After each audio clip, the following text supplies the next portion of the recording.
All right, Coach, 2 wins today, 1 in the run rule fashion. Just recap it. I just love the pitching to start with. Sydney saved us time and time again. I think she had a career high 14 strikeouts. You know, when the other team doesn't score, you're never going to lose. And we needed every bit of her today. So I'm really proud of her. And then, you know, bottom of the 7th, Chandler Dare gets up, bases loaded, and gets a shot to right center and scores the winning run. So we'll take the W. It wasn't the prettiest, but it was a heck of a game by Sydney. And then the second game, it was kind of a complete opposite, 9-0. Again, a combined no-hitter. So hats off to Lexi Osorio and Maddie Moore, and especially for Maddie for coming back from her concussion. I think she hadn't pitched in, I don't know how long it was, 7 days possibly. So to see her out there doing really well, everybody was pleased with that. And then Demi Turner's at bat and Sydney Booker's at bat. I love bases loaded hits, and Demi's cleared them, and Sydney Booker got a 2-run double, so it was good to see.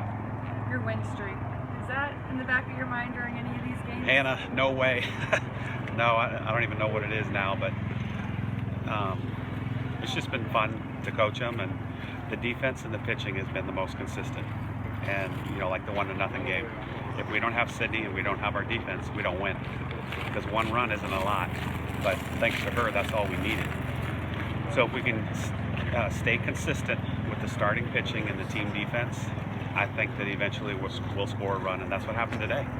And lastly, you hit the road to Mississippi State, first SEC game on the road. Just preview that matchup. Well, I think, you know, Van does a great job. You know, they went over to Texas A&M, and A&M was ranked 5th in the first game of that series. They beat them 5-1 or 5-2. They took the first win. It opened the eyes of a lot of people.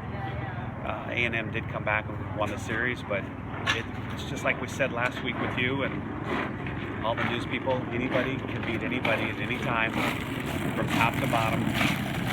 Nathan Sheehan, I think, tweeted out this week that all 13 teams in the SEC that play softball were either ranked in the top 25 or receiving votes.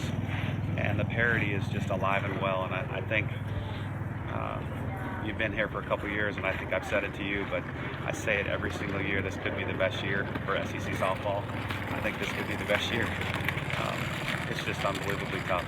And I know to go over there, really nice new stadium, it'll be fun to play. I hope it is the best year. I know.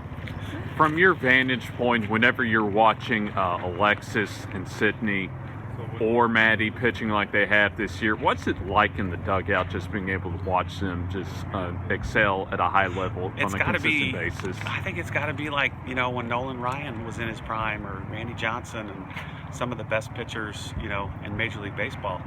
I'm sure they sat in the dugout thinking, okay, is he going to throw a no-hitter again today?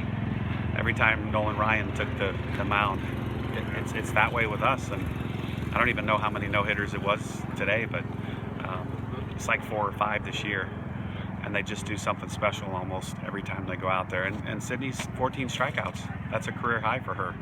So it's really cool that they're playing the game of, can you top this? And for the most part, somebody tops what the previous pitcher did. Thank you, Coach.